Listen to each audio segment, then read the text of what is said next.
So you guys can basically, if you want to start with a base mesh for a character, that is completely acceptable. Base mesh are used a lot in production, especially if you have a lot of characters that are very similar to each other that you need to start developing. It's often easy to build a sort of generic template and work from that. So you can go to wiki.polycount.com or Google polycount wiki base mesh, and that will allow you to find, there's some half decent templates to start with. So we will be developing full body characters. So the generic male female is an okay start. You can start with that. If you know roughly the size, the proportions, the age of the character that you want to use, sometimes it's really smart too to start with a model that's already skinned and rigged. So you can go online. A lot of people are using Long Winter. Is it Long Winter Studio? I'm not a fan of their rigs in general. They're not bad. They perform okay, but they can be fairly unreliable. So what some people will do is sort of take the rig that exists from these characters, delete the mesh, and develop their own character mesh, and then skin that to this rigging system. We also have a tool that we use called AB Auto Rigger, or AB Auto Rig. AB Auto Rig, I think you can buy a professional license for between $25 and $30. Gives you tons of details, so you can build skeletons on your own very quickly. They're fairly reliable. Have you guys started using this in Charles's class yet, or no? We use Mix once. Mixamo you can try as well. So there's Mixamo, which was this independent site where you basically upload a character mesh. It really only works on biped human characters, but Adobe bought it, and you can still for free upload your character mesh. I believe it needs proper UVs. You upload it, it'll auto rig it. At worst, you basically have to place markers for the major joints like the wrists, the chin, and all that stuff. And then it'll kind of quickly skin, generate a rig, and then you can download that thing and animate it. And you can also load from a huge library. You can load motion capture. So there's a ton of options out there. I forgot about this a while ago, mainly because I wasn't ever really crazy about the tool, but there is a software you can try as well called Make Human. So Make Human can actually essentially generate full body humanoid mesh with a few clicks of a button. It's pretty much like a character customizer inside of a game. It'll spit out a character. I'm not sure if it does UVs and stuff. Like I said, I haven't tried this in a while. It's completely free as far as I remember. So if you go to download, you can just simply download the tool and try it out. So there's a ton of different ways to generate a base mesh. It's not necessarily essential anymore to build it all from scratch, but you're more than welcome to try that if you like. The great thing about Make Human, though, I guess I would say, is that you can probably choose the age, the size, the proportions, the weight, things of that nature.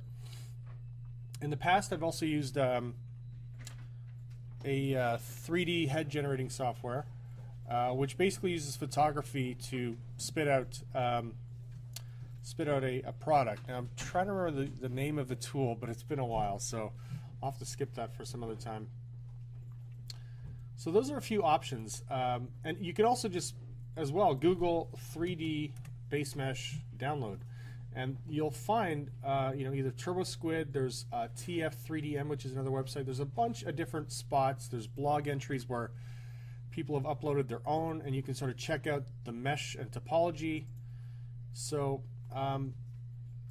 the base mesh is really just like a quick and simple way to get a jump start on the sculpting and 3D modeling process. So here are a bunch of different kind of basic. There's a creepy, weird cat mesh. Depending on whatever character you're building. So you always want to sort of just check out the edge flow, make sure everything looks good, right? This is half decent for a quadruped. You need a couple circular loops where the shoulders for the front legs and the hips for the back legs kind of meet the body, and this has a couple of decent loops. If we're looking at human mesh, there's a few different schools of thought on what constitutes good base mesh. Again, this one has a couple loops here, but my problem is the loops go kind of V-shaped in the shoulders, and they're also kind of square in the hips. And again, you want the, generally speaking, the edge loops should sort of conform to the body. And so these loops are a little bit better. They're a little bit stretched here at the pectoral area, but that's a minor thing that can be fixed as well. So now, why are edge loops important? Well, we've talked a bunch about edge loops, but if you're going to have motion in the character, you need the, let's say in the legs, this has actually really, really nice loops in the hips.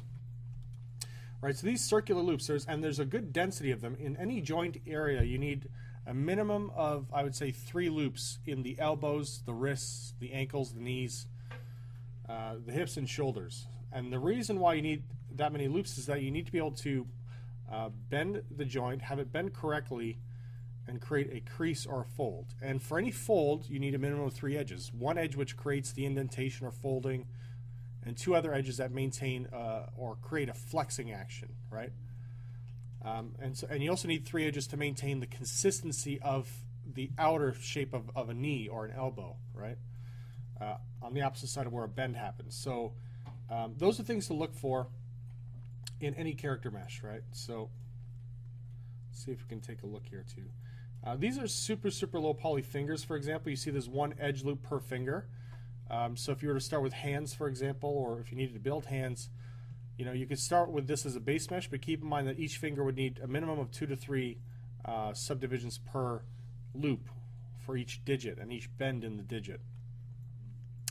Right, so these are, again, things to kind of consider and to look at. This one is actually pretty good too in terms of edge loops.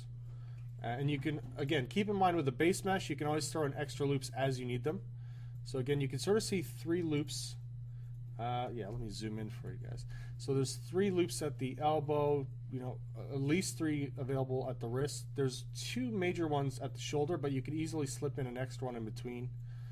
The hips, let's see if we can go to a front view. The hips have, again, 3 solid loops roughly where the pelvic bone area extends out into the lower, I guess, lower hip or lower middle hip area. And so we've got good flexibility there, and the same thing at the knee. There's 3 loops at the knees, and at least 2 loops at the ankle, and you can, again, if you need more, you can slip in another one at the ankle area. So that's all sort of planning and thinking about a future with this model where it will be animated, it will be skinned, and it needs to flex and move in a natural and organic feeling manner. So, but there are other ways if we wanted to start a mesh in ZBrush. ZSpheres. So ZSpheres, basically ZSpheres are kind of like an extra primitive inside the ZBrush menu system. So if you go into the tool palette and you go to choose a tool, it's almost like starting with a generic sphere, cube, cylinder, whatever. So you start with the ZSphere, and you have to turn on edit mode. And then what you're going to do is you can start. I usually will hit X so I can kind of see roughly where the center line is of this. So, oh, sorry, give me 1 sec. Let me reset this. So yeah, make sure edit mode is on, and then what you can start to do is click and drag and draw out another ZSphere. I usually start with 1 at the top, 1 at the bottom, and then you can simply switch to WER, which is your move, scale, or rotate, to move, scale, and rotate these things around. So I hit W to move, and I can reposition these things. And I'll turn on symmetry just so I can kind of straighten this thing out a little bit. So what this is basically kind of like a maquette system where you kind of are blocking in or creating a rough sort of skeletal structure, and you can make it thicker or thinner as you like. And it has this really great option. So if you go on to the right side of your ZBrush menu, you're going to see this area called Adaptive Skin, right? If you expand Adaptive Skin, and if you hit the Preview button, I'll show you the shortcut in a second, but if you hit Preview, you see it gives you a preview mesh based on those ZSpheres. So as you scale up or scale down the spheres, as you move them and reposition them, you can get different proportions, okay?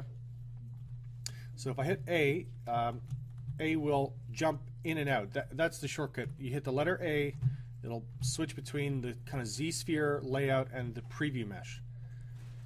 Also keep in mind as well that you have this thing called a density slider. If you turn on density, you'll see the resolution of the model gets really, really low if you turn up to 2.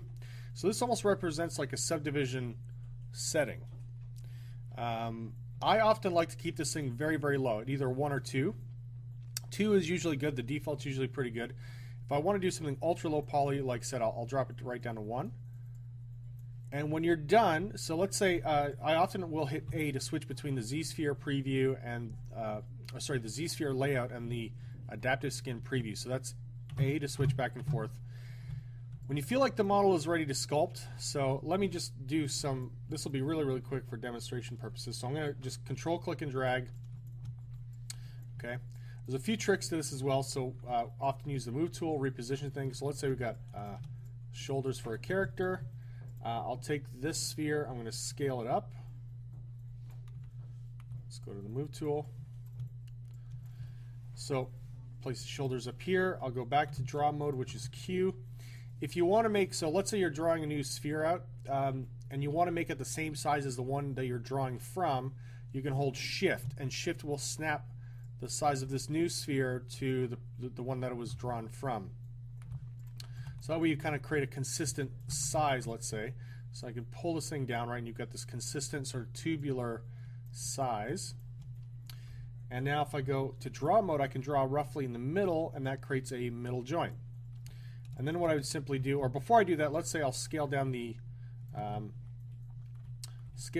ends of the arms. So we get a kind of nice natural tapering in size. And then I'll go back to draw mode, and again, roughly in the middle, I'll click once in draw mode, and then I can use the move tool and pull this back, and we have an elbow, right? If I hit A on my keyboard, I can sort of see roughly what the mesh is doing. You know, sometimes you have to be a little bit aware that sometimes you'll get some weird topology depending on the Z-sphere layout, so it's something you need to check quite often. So I'll often be hitting the A key to flip back and forth between mesh preview and the adaptive skin preview and the Z-spheres. Hands are a little bit sort of gross in Z-spheres, I'll say.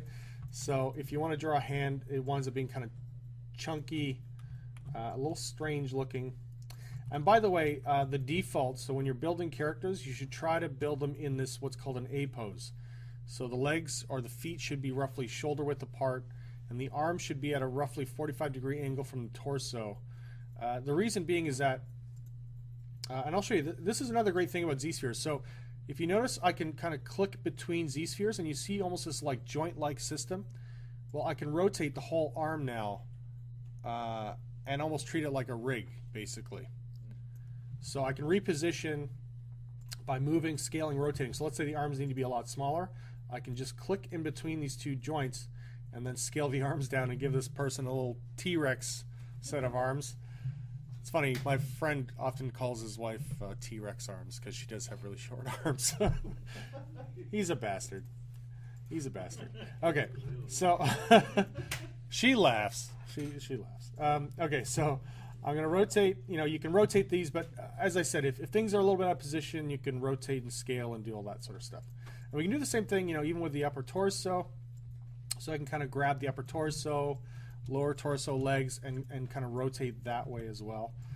Just be careful not to rotate on, it might be hard to see here. You don't want to rotate something badly because then things might twist around in a very weird way. So just like I said, constantly check it out. Now, as I said, for hands, this can get messy. This is why it's often easier to kind of leave the hands as sort of like stumps that you can slice off and attach other low, you know, pre-built base mesh hands. I don't often really recommend building hands in ZBrush, in Z-spheres, but it's really, you sort of start like this. You kind of go around, you create these sort of stumpy little fingers, and then you go, I use the shift method. So you hold shift, you drag out By the way, you might want to bring your draw size down so you don't accidentally pull out multiple Z-spheres. You just want to sort of pull one out at a time. Yeah, no, it's super weird. And I'm doing the kind of bizarre cartoony thing where it's just like 3 fingers, you know? And again, size is an issue here too, so I gotta make sure scale is correct. Right, the pinky's a little large, so let's bring the pinky down. Okay, so we've got something of a hand there. If I hit A on my keyboard, this is sort of what I was saying, you know, you might get a real disaster of kind of transition and mesh. So it's not like the worst thing out there, but it's kind of bad. And don't forget, you can always add extra mesh. So let's say, you know, if you look at the resolution here, right, if you want extra loops and stuff like I was talking about earlier, you can, in theory, just go in and drop in extra Z-spheres, which will increase mesh density at key areas. Wait, which option is that? So what I did is I simply went in and I just clicked on the draw tool and I clicked just before and just after the elbow, and what it did is it added extra edge loops. Oh. So if you want to start planning the mesh for riggability, animatability, you can kind of do that by, you know, reinforcing or adding extra Z-spheres. Just, you don't want to go too crazy, but you can see there I've added extra loops on the shoulders and stuff. Again, sometimes this is easier done when you, let's say, finish the rough version, and then you can send it to Max or Maya and add those subdivisions just manually by adding loops. Like, that's totally fine. So let me just do the finger joints here.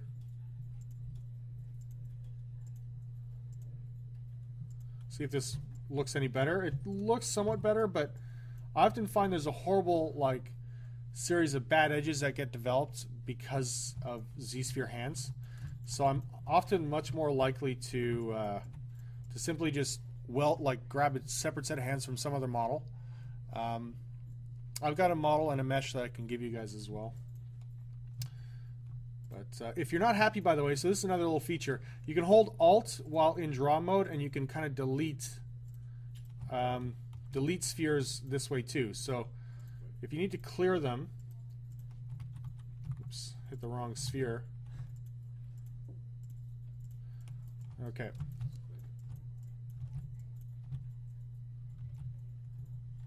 And yeah, sometimes like this thing is going inside out. Sometimes you'll have to just redraw those spheres. So again, I'll just kind of put a little placeholder for the hands. And you can keep going, keep drawing. So there's all sorts of ways to expand out. All right, let's do that.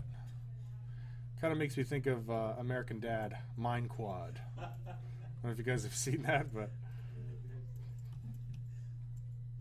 So I'm going to move these back a bit, hit the draw tool, again go roughly halfway up, oops, and then move this joint forward. So again, roughly shoulder width apart, you know. Again, it's really a blocking tool. Now there is a special mode, so I should sort of remind you guys of this.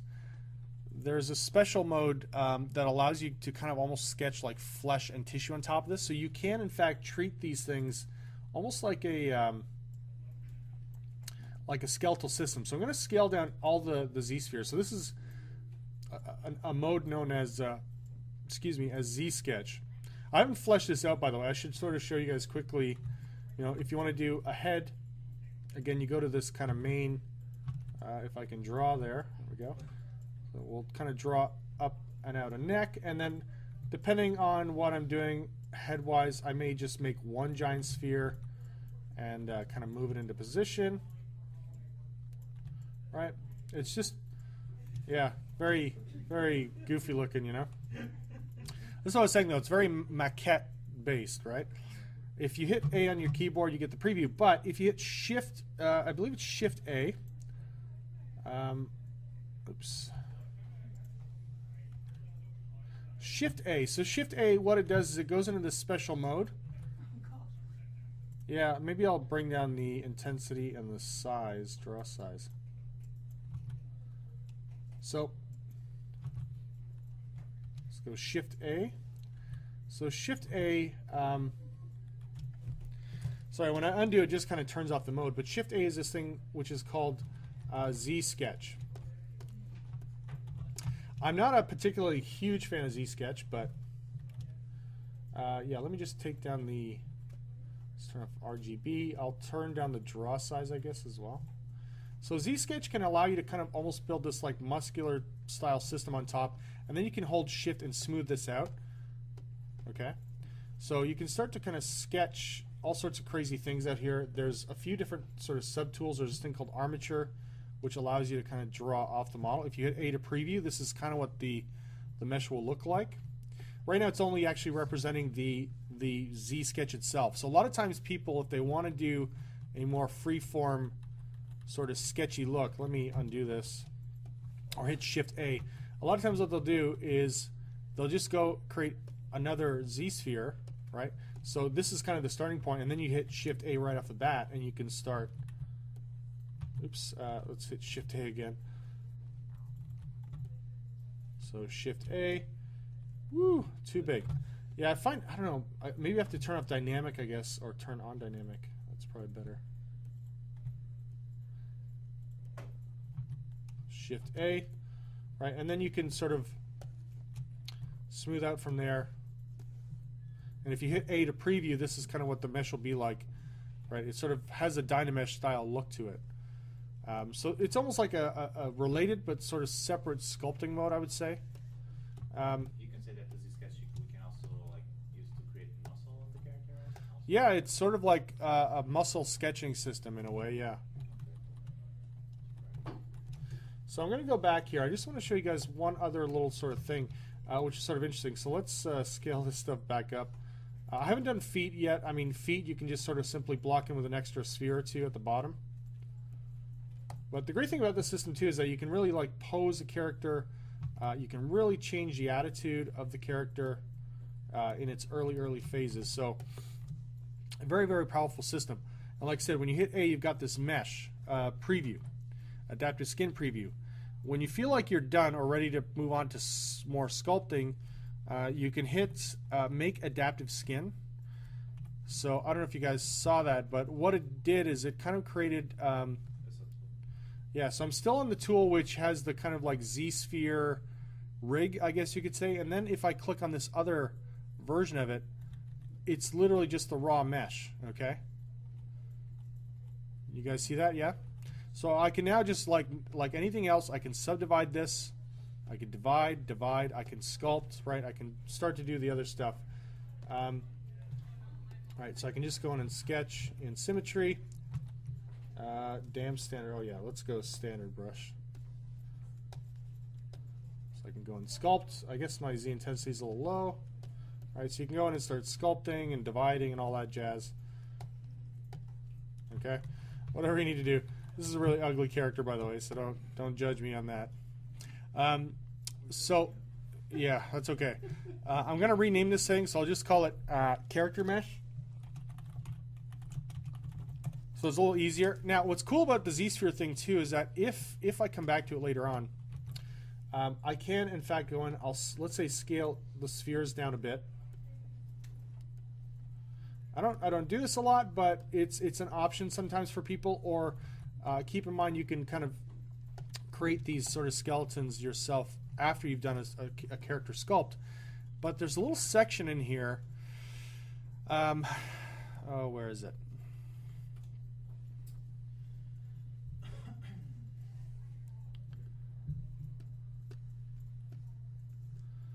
Yeah, sorry, give me a second, guys. It's sort of like there's so many things in here.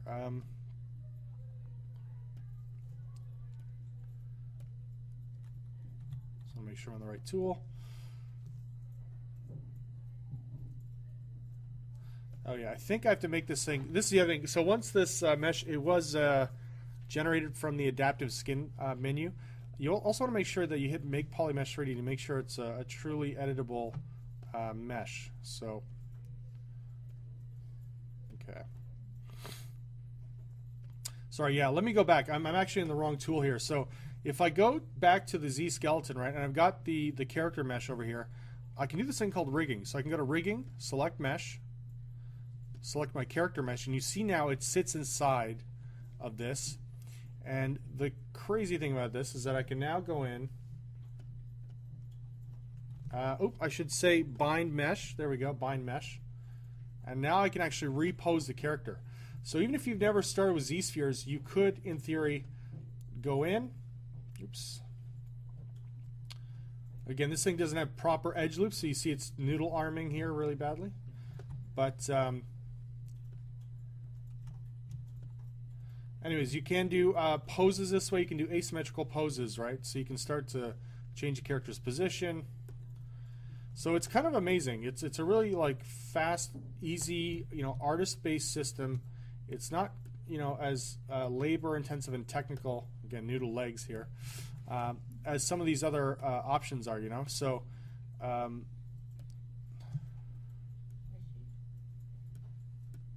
Matt, can you also create this, for example, for the facial animation also, for creating the facial rig? You could, in theory, use it to do a face rig inside a ZBrush. The only problem is that these ZSphere-based bones, if you want to call them that, or rigs, are not really exportable to any software package. So it's only for internal use inside a ZBrush. It's kind of like fiber mesh, right? Like if you're doing just renders and stuff inside a ZBrush, fiber mesh is great, but if you want to export it, it's kind of a sloppy mess, and you're better off just doing like HairSim and Maya or Max via another tool. Or layers for the face. But like I said, if you are used to like a face rig style system of making facial changes, in theory you could do a ZSphere thing with a bunch of spikes coming out of it for different areas of the face. But yeah, it could get very messy. Yeah. So for mesh to create a rig, might as well just create from scratch in Maya. Yeah. This is just for posing. Yeah, just for posing. Yeah, it's really just a posing tool. Again, sometimes if you need to make quick fixes. Again, I don't recommend doing any asymmetry stuff until you're pretty much done all your sculpting. And you can do layers and stuff for asymmetry or asymmetrical posing. I believe you have to go to make unified skin. So it's a little confusing. This ZBrush actually needs to merge, I think, these two panels, but I'm sure there's a good reason why they don't. So as opposed to adaptive skin, when you have this rig tool and or this sort of like skeleton that you're using to drive a mesh around like a rig, to get a snapshot of that, you have to go to unified skin, not adaptive skin, and hit make unified skin. Once that's done, you'll get kind of a snapshot copy of the mesh somewhere. Let me just hit make unified. There we go. Make unified skin. For some reason, it's like shriveled my mesh. Yeah, I think it's because I need it's doing this sort of smoothing and all that sort of stuff. I suppose I could try make adaptive skin again. Yeah, so this thing I did make adaptive, and it brought me back. Yeah, so maybe make. Yeah, the unified skin maybe not a good idea, but adaptive skin is probably a better option again to grab a snapshot post rigging and post posing, I guess you could say. So what you guys are mainly going to focus on is kind of building, laying out, working at the lower resolution. I want you guys to get in the habit of working on character mesh, whether it's character busts and stuff. It's oftentimes often better to work at lower resolutions, lower subdivisions, than to immediately go to high-res sculpting. Because you get more control, right? Like once you're in super, super high subdivision sculpting, right? So if I go in, for example, on this mesh and start sculpting, right? I have a fair bit of control, but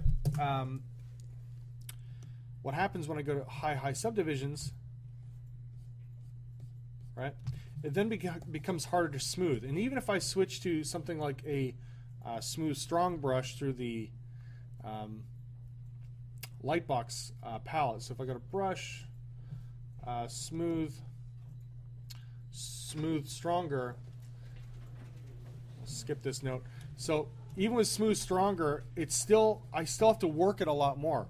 Whereas if I'm at a lower subdivision, it's much quicker to smooth and average things out. It's much quicker to get into some of the detail areas and block in forms. So I know ZBrush is great. It turns any computer, like any really fast or really slow computer, into like a sculpting powerhouse, but you want to try to avoid the temptation of immediately going right to high res. So for this first version, I want to see a lower poly kind of blocking layout.